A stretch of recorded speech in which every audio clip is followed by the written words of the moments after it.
October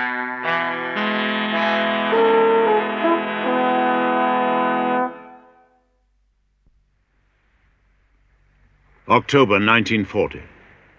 Winston Churchill to the defeated French people. Good night, then. Sleep to gather strength for the morning will come. Brightly will it shine on the brave and true, kindly on all who suffer for the cause. Vive la France! Allons, bonne nuit. Dormez bien. Rassemblez vos forces pour l'aube, car l'aube viendra. Now at last, after nearly 4 years, that dawn was about to break. The invasion of the continent was at hand.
Dieppe, 1942.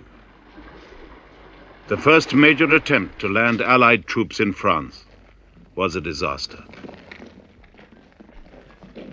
Almost half the assaulting force of 7,000 was lost trying to storm the port's powerful defenses. Many troops never got beyond the beaches. Hundreds of others walked straight into captivity. We learned so much from Dieppe that I think it was quite invaluable as far as the final invasion was concerned. I think everything that could go wrong went wrong with that operation. And the result of it was that by the end, one was appallingly impressed by the dangers and the hazards of any kind of combined operation on that kind of scale.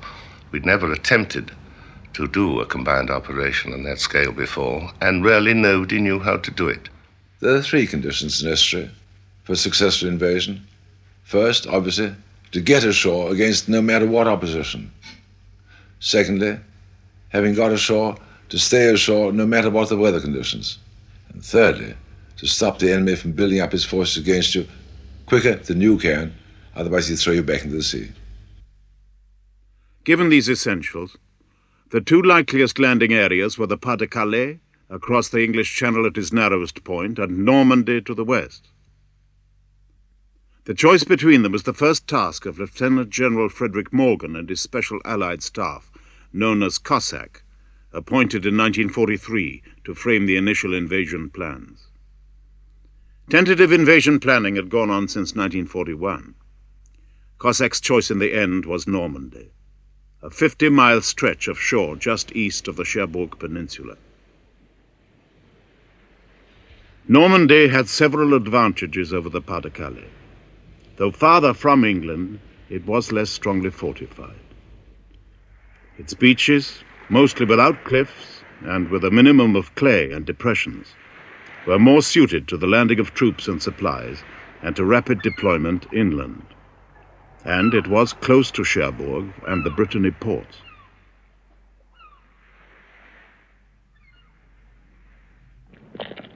At Quebec, in August 1943, Cossack's outline plan for invasion was approved by Churchill and Roosevelt. The cross-channel assault was now at last to become reality. Its code name, Overlord. Its target date, May 1944. The springboard for invasion would be England. Britons, displaced once by Hitler's bombs, were on the move again.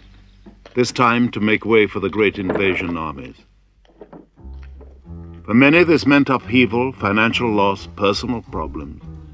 But the cause was momentous, the long-awaited Second Front.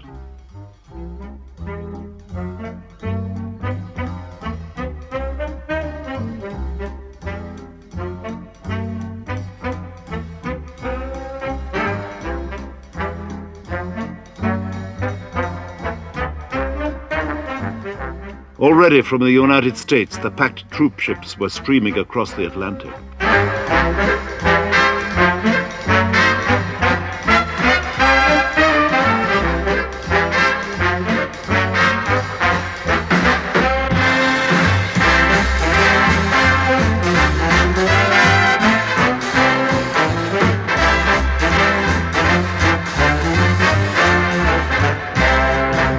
By now, the number of Americans in Britain approached 1.5 million, and London's streets displayed every known Allied uniform.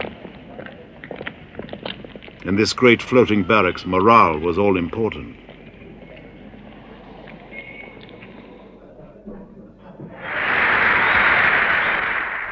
We've had some grand trips. But it's been wonderful. I'm very thrilled to be here. I really have nothing new to report from the States. You know, the States, that's where Churchill lives.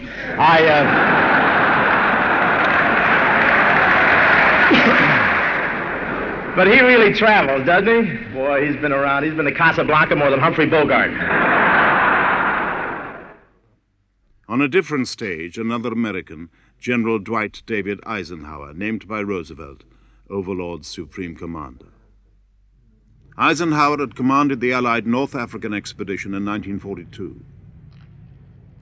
As well as generalship, he would need the finesse of a diplomat, because he was now to lead a huge multinational force. I think you always have problems, but General Eisenhower, being the supreme Allied commander, he had this wonderful knack of getting along with people of all different nationalities. He didn't think of himself as an American. He didn't think of himself as British or French or Polish or anything. He just thought what was best for the whole Allied effort. Best known of Ike's commanders to be was General Montgomery, Victor of Alamein. Famous for his plain speaking to his troops, Monty now urged the war workers to maximum efforts. Why is it that today the tide has turned and we are beating the Germans and coming towards the final climax of the war? I'll tell you why it is. It's because we've got far the best equipment and we've got far the best men. And women too. Far the best.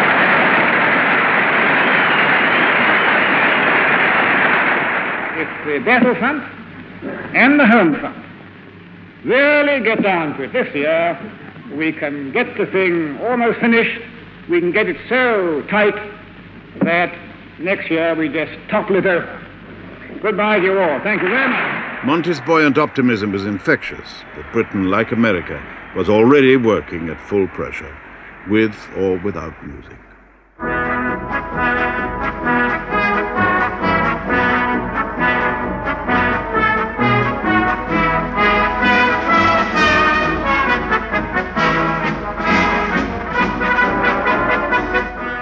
The massive effort was straining towards the final Overlord targets. Aircraft, 13,000. Tanks and vehicles, 17,000. Parachutes, 90,000. Bombs and shells in millions.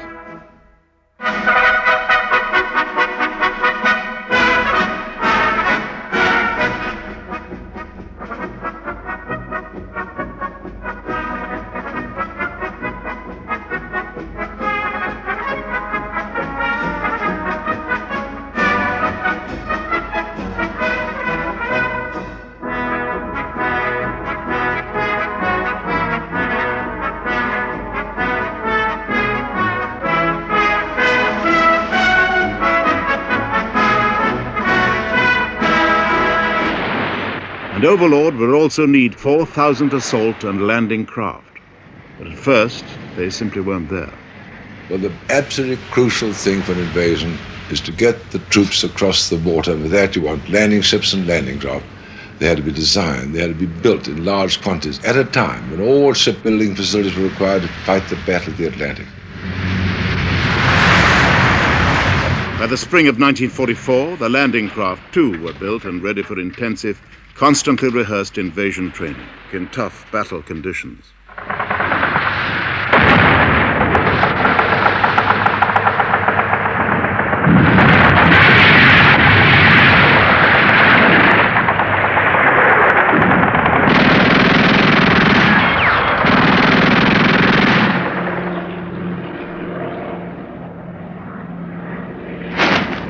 Many overlord troops would invade from the air. More than 20,000 were earmarked for the biggest airborne operation of the war so far. Some assault troops would have to scale cliffs. Training in rough channel waters could be as deadly as the real thing.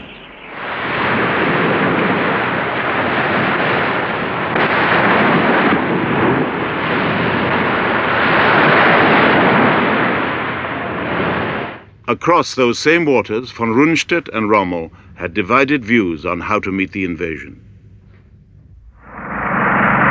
Von Rundstedt, the commander-in-chief, wanted a mobile reserve kept back to fight inland. Rommel, commander of the anti-invasion forces, wanted to repel the assault on the beaches.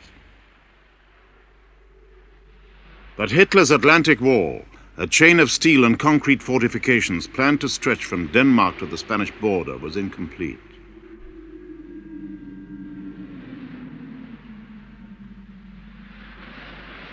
Rommel made belated efforts to fill the gaps by laying lines of formidable underwater obstacles, including millions of hidden mines.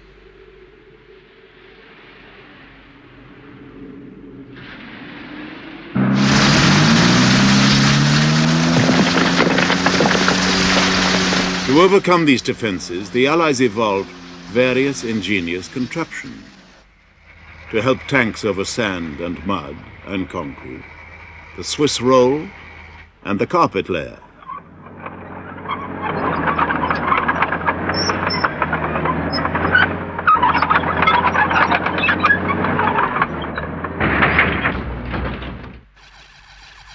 The Panjandrum, supposed to destroy beach obstacles, was not successful.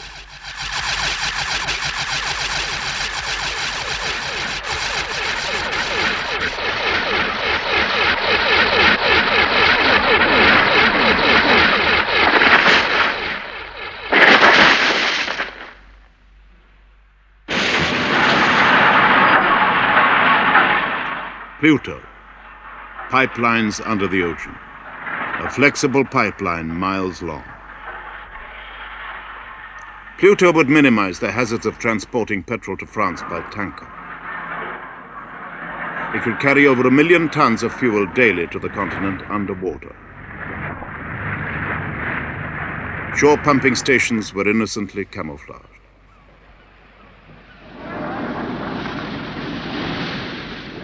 Still more remarkable was Mulberry, 2 artificial harbors, each the size of Dover Harbor.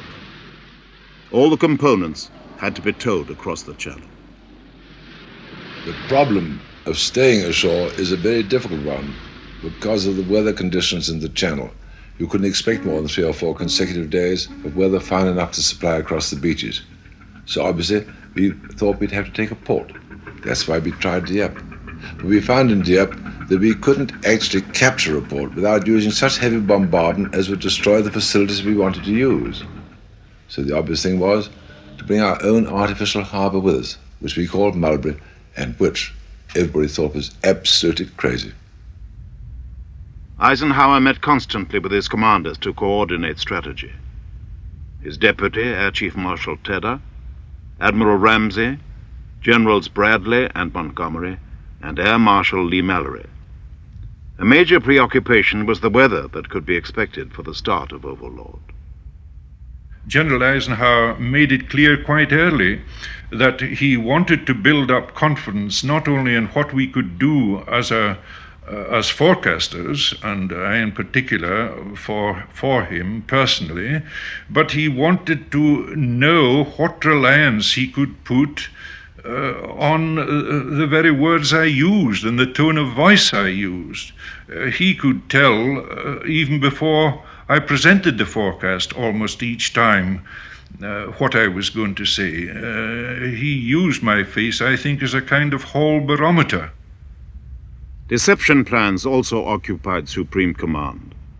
Among the most elaborate were fake preparations for an attack on Norway, to be launched from Scotland, and, more credibly, for a main assault on the Pas-de-Calais from the southeast ports. Also crucial was the bombing plan to cut German communications to the invasion areas, interdiction. What one had to do was to interfere with the communication. And again, I think this is a lesson learned from Dieppe, that we hadn't realized at Dieppe how absolutely essential it was to have an absolutely overwhelming weight of firepower, both from the air and from the land. The result of this was, and I think this caused a good deal of difficulties at high level, was that Air Marshal Harris, who still thought that he could win the war on his own, had to be persuaded to use his heavy bombers to attack the German road and rail communications. And I think he resisted very strongly, because he thought it was really a diversion from the whole point of the war. But he was made to do it, and it was done enormously effectively.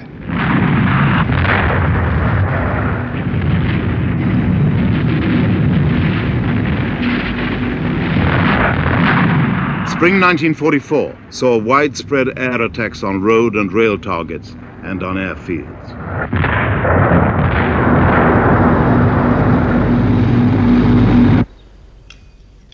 At the same time, all over the south of England, camps were springing up, ready for the tens of thousands of invasion troops. The staging areas for Overlord were spread the length of England's south coast, round the ports of Falmouth, Dartmouth, Weymouth, Portsmouth, and New Haven.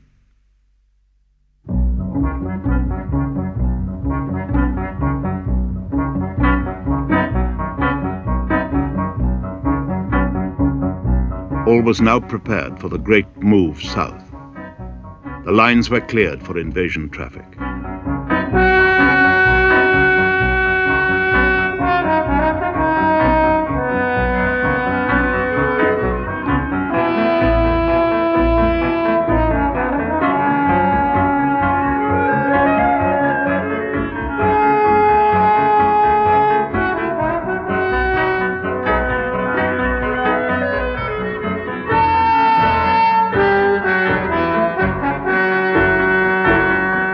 Amid the rash of military notices, one telltale sign stood out.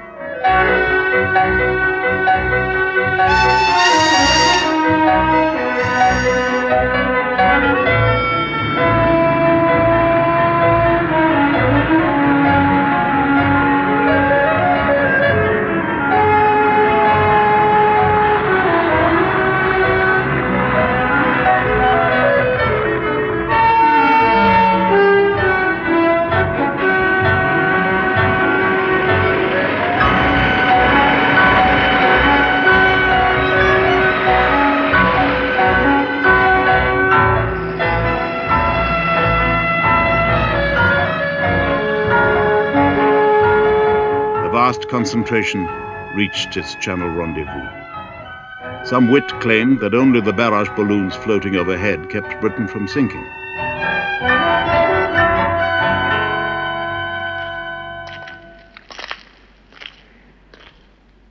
Late May 1944. The assault troops were sealed within their marshalling areas, ready to go. Now, a pause. Fear feeds on delay, of course. And we didn't really know just when we were going. Shot crap, played cards, lost all our money. Some people won money, I lost all mine. Didn't do me any good. I had no place to spend it when I got on the beach. Rations, currency, ammunition, kit, packing and repacking, checking equipment. The exact invasion date was not yet revealed, and most men still did not know the beaches they were going to attack. Only officers and NCOs had been told the precise landing areas. 100 miles across the channel in Normandy, these landing areas comprised 5 beaches. From west to east, Utah and Omaha waited for the Americans. Gold, Juno, and Sword for the British and Canadians. But all now depended on the weather. On the evening of that Wednesday, the 31st of May, even then I advised General Eisenhower that conditions for the oncoming weekend, especially over Sunday night and Monday morning, the crucial times for Overlord, were going to be stormy. But we went on with the meetings. I had to go before General Eisenhower and his commanders, who met for nothing else twice a day during those fateful days, 1st, 2nd, and 3rd of June. On the 3rd of June, despite Supreme Command's concern about the weather, embarkation went ahead. The troops knew nothing of a possible hitch, though some men thought it was just another exercise. When we first went aboard ship, we had no knowledge of the actual day. We had been aboard ship so many times. You see, for about 6 months, we were just constantly on and off ships.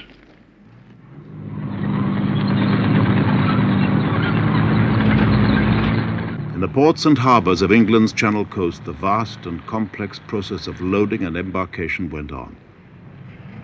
But in the Channel, the worsening weather now faced the Supreme Commander with a grave crisis.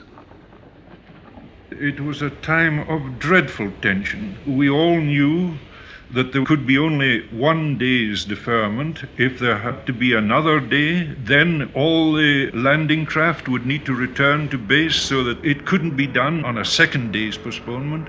It would have to be deferred for a whole fortnight until the next tides were right. And at that time, our charts were so black in the Atlantic that there didn't seem to be any prospect of getting this operation going at all. We didn't know how long it was going to be postponed. Because the weather looked so bad, we wondered if it would ever clear up and whether the whole thing would be called off and we would be taken back off the ship.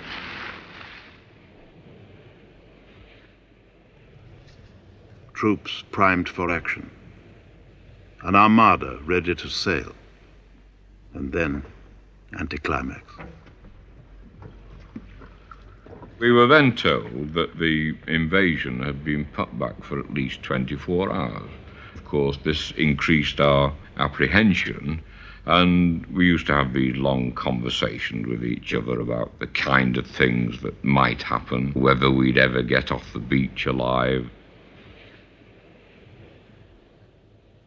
Routine continued under a cloud of uncertainty. All the troops could do was wait.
As the hours passed, it seemed that only a miracle could get Overlord going.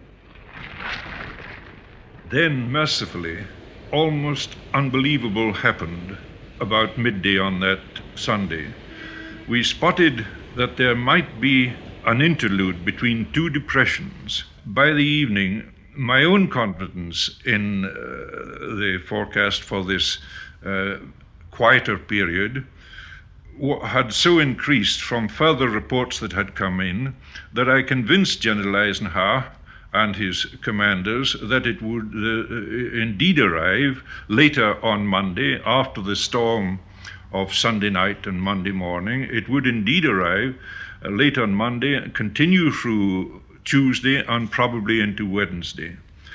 The next morning, early on the 5th of June, they met again to confirm this decision. And when I could tell them that we were even more confident than we had been the previous night that the fine or improved quieter interlude would indeed come along, the joy on the faces of the Supreme Commander and his commanders after the deep gloom of the preceding days was a marvel to behold. I remember it very well. 4:15 a.m. on the morning of the 5th of June.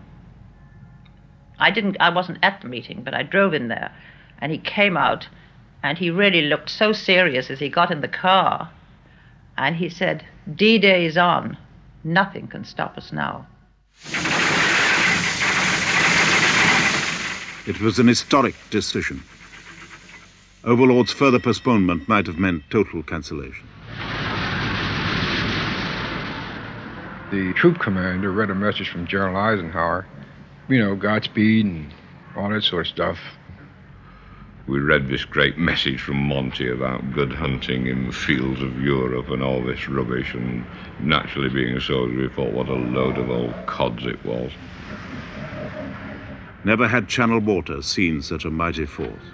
Heading for France were some 6,500 vessels of all types, marshaled and escorted by the Allied navies. Glider fleets were waiting, wearing their D-Day markings. The 1st Division would go in by glider and parachute, dropping behind the invasion beaches. Their losses were expected to be as high as 7 out of every 10 men, as Eisenhower well knew. They all had their blackened faces because they were going to jump Nazi-occupied Europe in a very short time. And you kept thinking, I wonder how many are going to come back.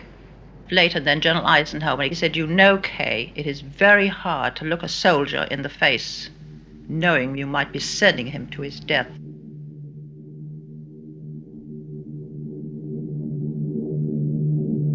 In the last hours of the 5th of June, the airborne troops set out for France. Butterflies in your stomach, and you're wondering what you're doing here. Why am I here? Why did I volunteer? Am I crazy? Everything is going through your mind, and you're worried. You know it's coming up soon.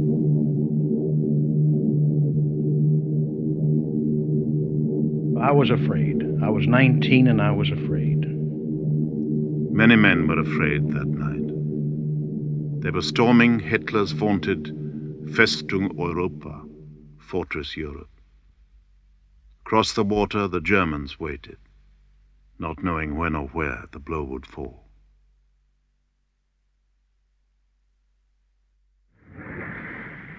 D-Day. Ahead, the Normandy beaches.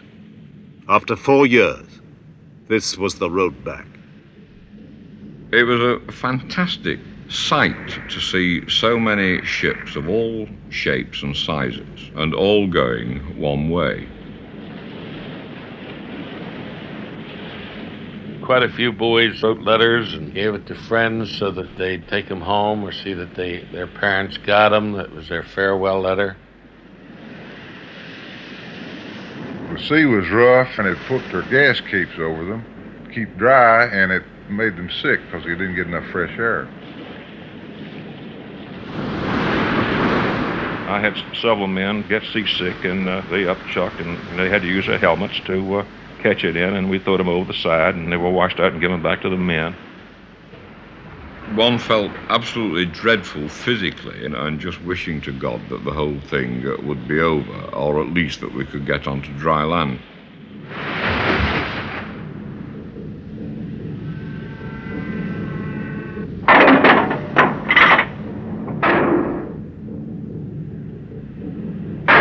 At 5:30, the Armada was off the French coast.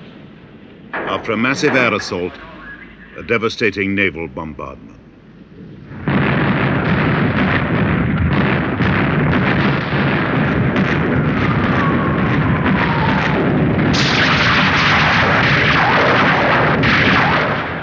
as your eye could see, you were surrounded with craft of some sort. And it was just sending out shell after shell out of its turrets. The Germans were surprised and stupefied, but some batteries soon recovered.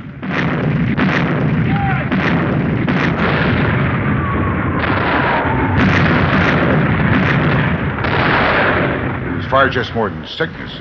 Men loaded their pants and everything else. I had rarely seen that before. I know the men were sick. Many of them were very sick.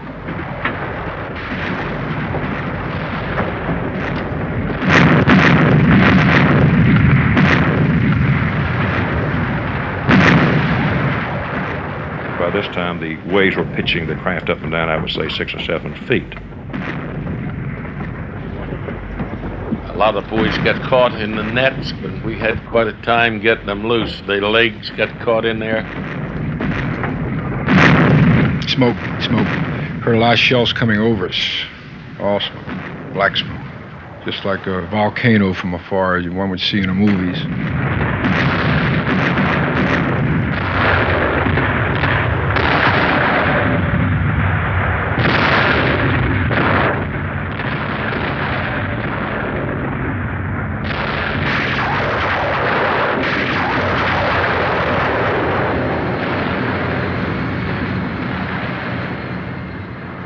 The run into the beaches. 6:30 for the Americans, 7:30 for the British and Canadians. After all the waiting, the training, the toughening, this was it. We were the first attacker. We were the initial wave. There's always great losses in an initial wave. So each of us had been given at least 30 minutes to live on the beach.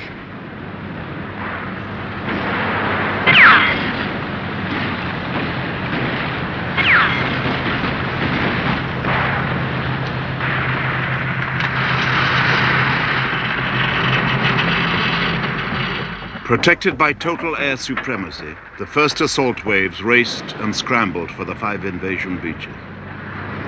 The soldiers were so glad to get off the landing craft to escape the seasickness that they were just ready to go anywhere by that time.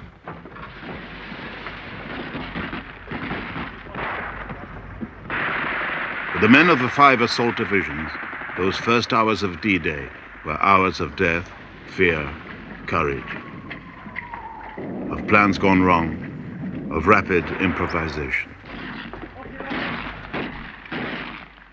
We expected a clear beach with an indication as to exactly how we should proceed. We were even told that military police would be there to greet us. It became quite obvious that the beach was in a considerable state of chaos. On the run-in, craft ran into underwater obstacles and into mines. One of them went over a mine, and the front half of the craft with the personnel in it literally went straight up in the air. The sea was quite a different color where that craft blew up.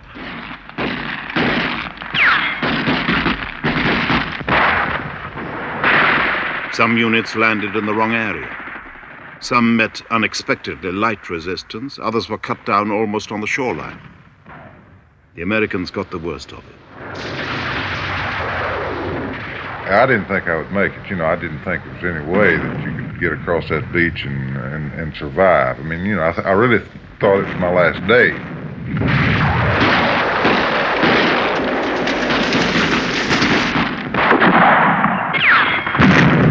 The first man, there was a sergeant, raised up to see how far we had to go to reach land and fell back dead. We had been told that the Air Force was going to come in with the heavy bombers and we were going to crater the beaches for us to give us a place to hide. And this did not take place.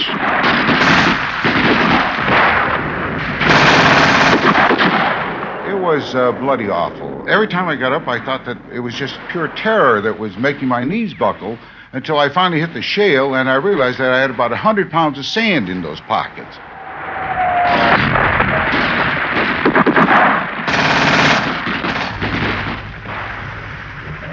I remember distinctly taking my trench knife and pressing it in people's backs to see if they were alive. If they were alive, I'd kick them or say, let's go. Later on, it dawned on me after I checked 2 or 3 that some of them were alive, but they wouldn't turn around. Just absolute terror.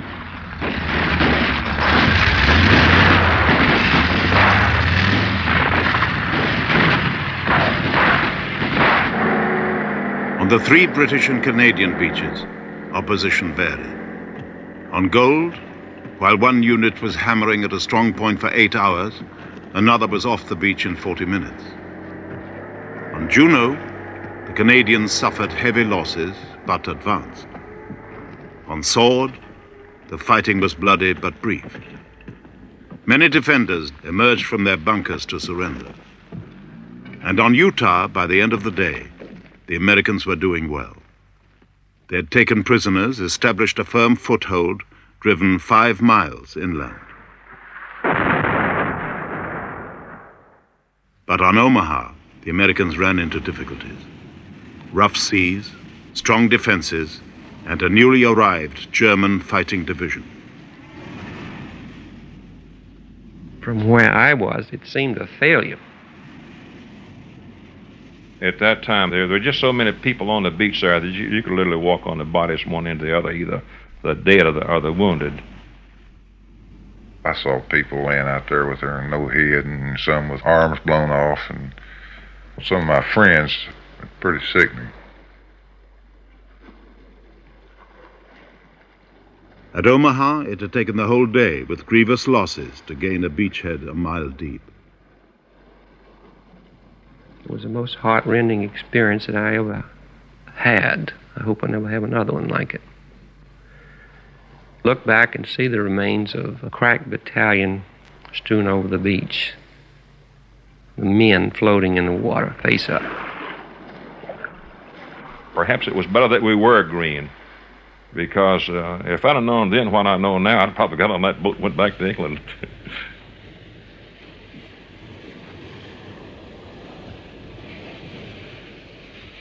Day of continuous thinking, thoughts of home, a day of prayer, and without a doubt the longest day of my life.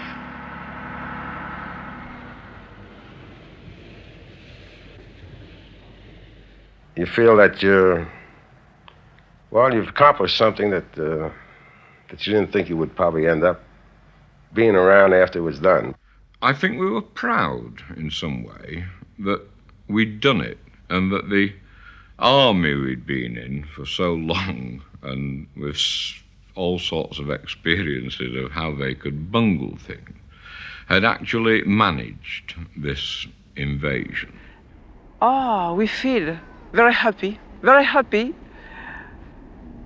The best day in life, I think so. La plus grande joie, how do you say in English? The biggest joys in our life. And we admire those courageous soldiers. They came from so far away to liberate us. And we gave to them everything we could give them. Cider also.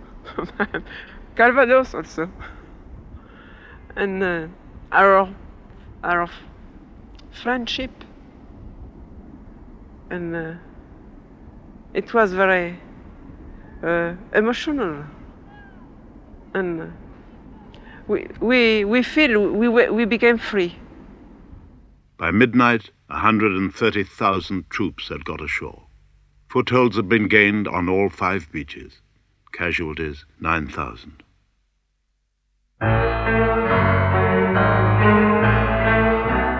D+1 saw the first laying of the Mulberry Harbors. The early build-up of supplies was vital for the success of Overlord. It was essential to pour in the reinforcements of men and material faster than the enemy. And pour in they did.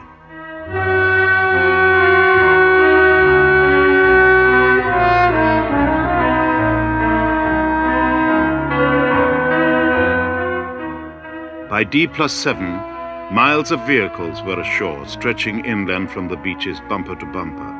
At some points, traffic jams extended 15 miles. At this critical phase, Mulberry's 2 harbors, Arromanches for the British, Saint-Laurent for the Americans, were the only ports available to the Allies. In the 4 days before the 18th of June, the average daily landings were troops, nearly 35,000, vehicles 5,000, stores 25,000 tons. If a single device invented for Overlord produced results, it was Mulberry.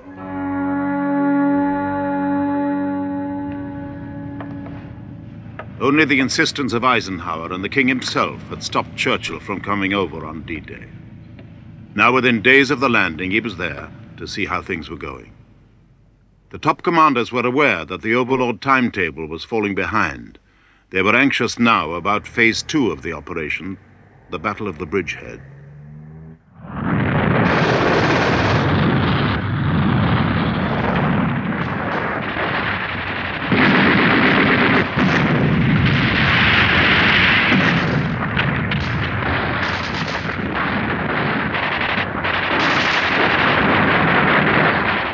The Allies were fighting bitterly for space to deploy the mass of men and materials assembling behind them.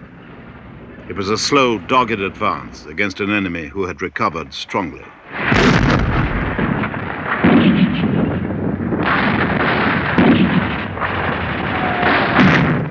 The close-hedged bocage countryside was difficult for the Allied tanks. By the 10th of June, the Allies were opposed by only 3 panzer divisions. The other 7 available divisions had not been released to Rommel by the German High Command. Despite this, the invaders were little more than inching forward.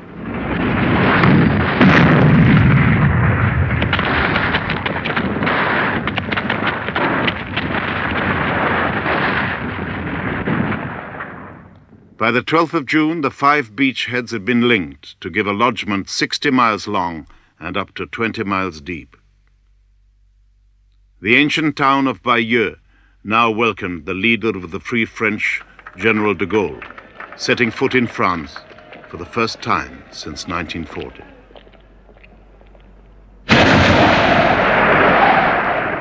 The 19th of June and the unpredictable English Channel struck again.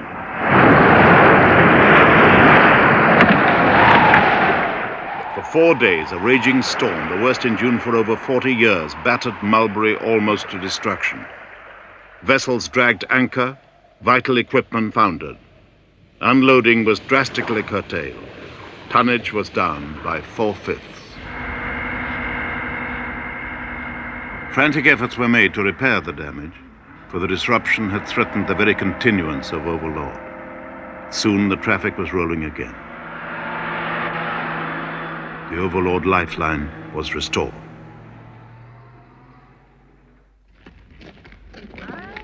A prime objective to supplement the Mulberry harbors was the port of Cherbourg in the American sector. By the 19th of June, the Americans had cut off the Cherbourg Peninsula and were driving north towards the port. Cherbourg was strongly fortified. The Germans hoped to delay the Allies by staging a long resistance there. But by the 21st, after tough fighting, the Americans reached the port's outskirts.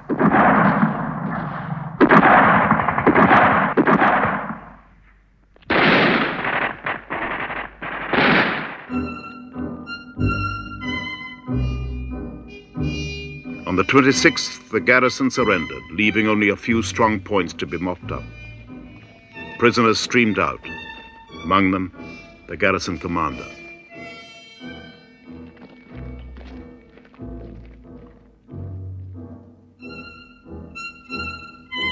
Cherbourg was the first major objective to be captured in the campaign. 25,000 prisoners were taken in the Cherbourg area.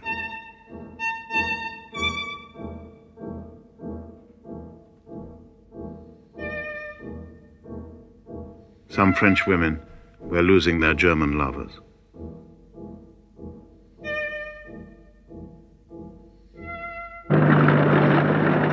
Right across the front from Cherbourg was the town of Caen. Caen was the center for German troops moving to the beachhead. Montgomery had been attacking towards it since D-Day. Now at last, in early July, he prepared for the assault. First, the bombers went in. On the 18th of July, over 2,000 heavy and medium bombers hit Caen with nearly 8,000 tons of high explosive and fragmentation bombs. It was the heaviest and most concentrated air attack in support of ground forces ever attempted.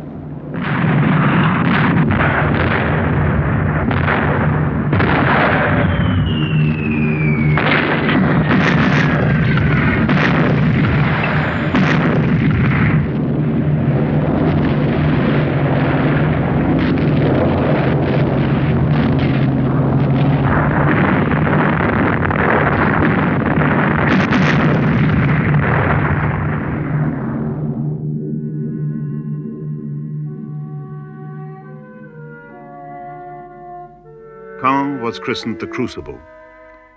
When it fell, the troops entered a bomb-cratered town, choked with rubble. Half of it was destroyed. Several thousand of its inhabitants killed or wounded.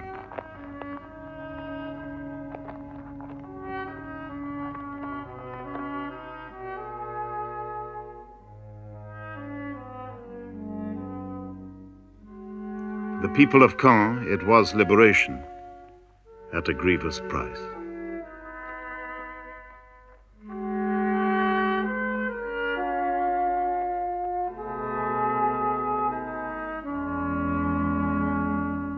Now, after 7 grinding weeks, the start of the breakout. The Americans broke through at Avranches. They fanned out west and south into Brittany and east to Mortain, and swept up to Argentan. From the north, the British and Canadians edged south towards Falaise in an attempt to close the neck of a bag now threatening to trap the German forces. There were very great practical difficulties in this closing of the Falaise Gap quickly. And it was difficult for the one side, British, Canadian, Polish, to appreciate the point of view of the other side, the Americans. We were coming down from the north, launched from the congested, bombed and difficult areas of the Caen sector. Secondly, the Germans facing us on that north side of the corridor they were trying to keep open for their escape were in areas where they had been fighting against us for 2 months or more. The Americans were coming up to meet us from the south in more open country and against much less prepared and organized German resistance. Falaise, one of the bloodiest battlegrounds of the campaign. This was Montgomery's next target.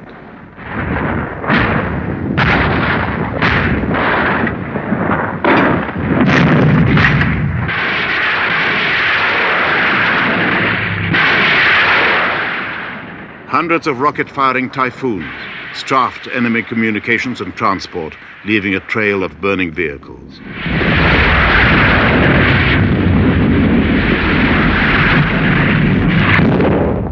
On the 6th of August, the Canadians were on the outskirts of Falaise.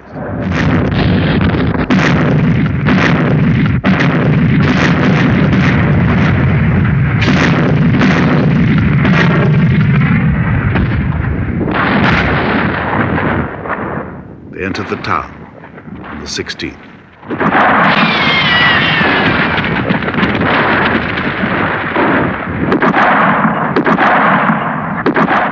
By now, only a narrow corridor separated the Canadian and American spearheads. The remnants of the German 7th Army, some 15 fighting divisions, were pressed into a tiny sack. At last, the trap closed. 10,000 died. 50,000 were captured. For the Germans, Falaise was one of the worst disasters since Stalingrad.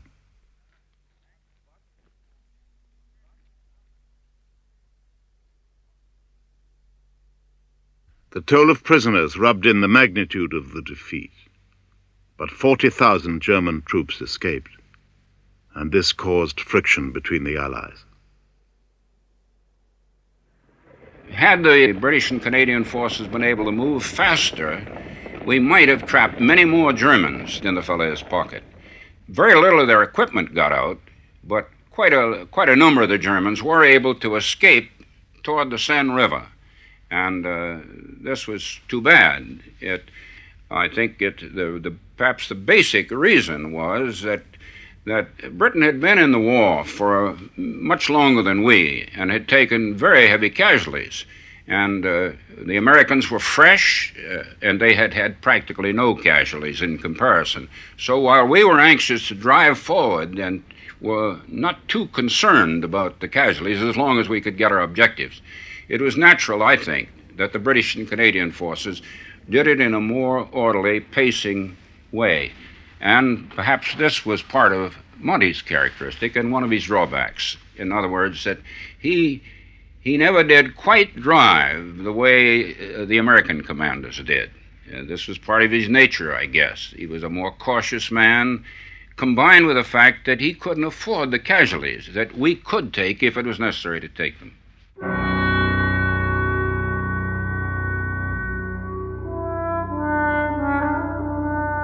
Falaise earned the name of the killing ground. The carnage and destruction were appalling.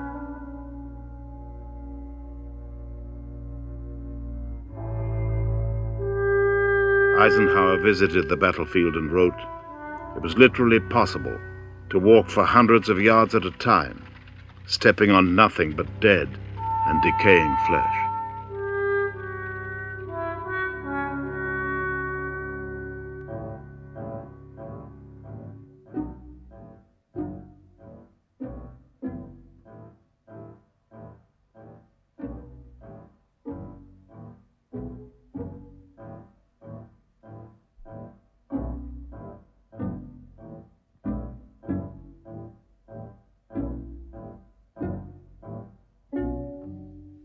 Paris. The main Allied drive was going to bypass the French capital. The Parisians, under Nazi domination for 4 years, sensed liberation at last. As the Germans began to pull out, the resistance forces emerged into the open to take their revenge.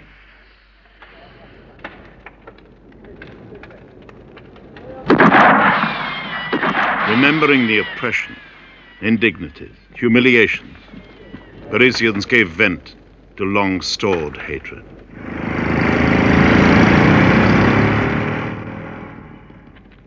In 1940, they had seen Paris fall without a shot. Now they made up for it in a burst of violence not seen in Paris throughout the war. Parisians had one thought: reprisal against the enemy, the settlement of old scores.